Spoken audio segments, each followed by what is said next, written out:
अस्सलाम वालेकुम, मैं हूं शोहिद तारिक शबीर, ऑर्गेनिक गार्डनर। आजकल तमाम अंगूर के पत्ते निकल चुके हैं या निकल रहे हैं या उनके ऊपर अंगूर के गुच्छे लगना शुरू हो गए हैं। तो इसके लिए थोड़ी सी एहतियाती तदाबीर आपने ये करनी है। अगर तो आपका प्लांट 2 साल से पुराना है तो उसके ऊपर आपने फ्रूटिंग लेनी है, और तो उसको आपको पानी कम देना पड़ेगा। जितना अरसा आपकी ये उसके ऊपर छोटे बड निकल रहे हैं उसका पानी आपको थोड़ा सा कम देना पड़ेगा। दूसरा ये है कि इस पे आजकल अगर ओवर वाटरिंग हो जाती है, बारिश हो जाती है या कोई और मसला मसाइल होता है तो इनके ऊपर से पत्ते झुलसाओ कॉम्प्लेन झुलसना शुरू हो जाती हैं। वो ऊपर से झुलसना शुरू होती हैं और वो नीचे तने तक आना शुरू हो जाती हैं। इस तरह ज़्यादातर अंगूर के जो प्लांट है ये मर जाते हैं। तो ये पत्ता झुलसाओ या कॉम्प्लेन झुलसाओ ये होता है फंगस की वजह से। फफूंद को आपने जहर लगाना है इसको या स्प्रे करना है। उसके लिए अगर आपने ऑर्गेनिक में जाना है, दारचीनी है, बेकिंग सोडा है और नीम ऑयल है। अगर आपने नॉन ऑर्गेनिक में जाना है तो आपने वो ये जितने भी ये बेचने वाले होते हैं पेस्टिसाइड वाले, इनसे आपने वो स्प्रे ले लेनी है और ये स्प्रे आपने करनी है।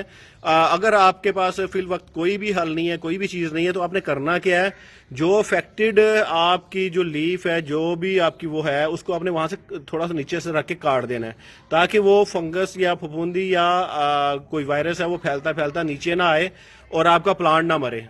अंगूर का पौधा जो होता है इसको पानी वैसे भी कम चाहिए होता है, लेकिन वो सलसल चाहिए होता है। पानी कम का मतलब ये नहीं कि आप उसको पानी ना दे के मार दे।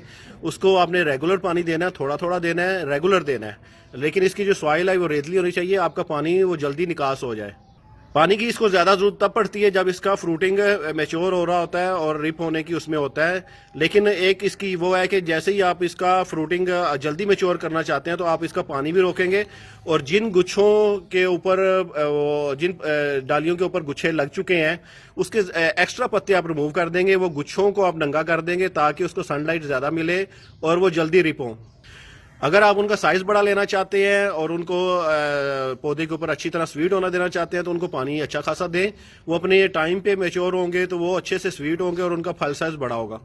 एक अहम बात, जिन लोगों ने कलमें लगाई हैं, जिनका पौधा 1 साल का है, उनको चाहिए कि इसकी सॉइल को जो है ना ड्राई ना होने दें। अगर ये इसकी सॉइल ड्राई हो गई तो ये आपका ये कलम या प्लांट जो है मर जाएगा, क्योंकि कलम में से जो पहले 8 पत्ते निकलते हैं वो जो इसकी जो लकड़ी में जो जान होती है उसकी वजह से निकलते हैं। इसके रूट डेवलप्स नहीं हुए होते। रूट डेवलप होने में टाइम लगता है, तो रूट डेवलप होने तक इनको आपको स्टेबल करना पड़ता है, पानी दे के इनका ख्याल रखना पड़ता है, नमी रखनी पड़ती है। और 1 साल के बाद इनको रूटीन में मुताबिक पानी दिया जाता है, यानी कि 15 दिन में एक बार।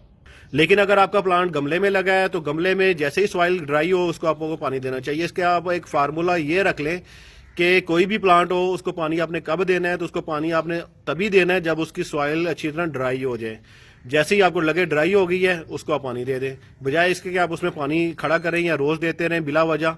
उससे वो प्लांट गल भी जाता है, उसमें फंगस भी क्रिएट होती है और मसले मसाइल क्रिएट होते हैं। इसके पत्ते जर्द हो जाते हैं, फल गिर जाता है, बोर नहीं लगता और बहुत से मसले मसाइल। तो ये चीज़ें आपको थोड़ी सी वो करनी चाहिए। जी, वीडियो को ज़्यादा से ज़्यादा शेयर कर दिया करें ताकि लोगों को आगे नॉलेज ये पहुंच जाए, ताकि लोगों के सवालात जो यहाँ तक ख़त्म हो जाए। इसकी अगली स्टेज हम जो है जब ये फ्रूटिंग इसकी थोड़ी सी मैच्योर होना शुरू होगी तब हम इसकी आपको वीडियो बना के दिखाऊंगा। अल्लाह हाफिज़।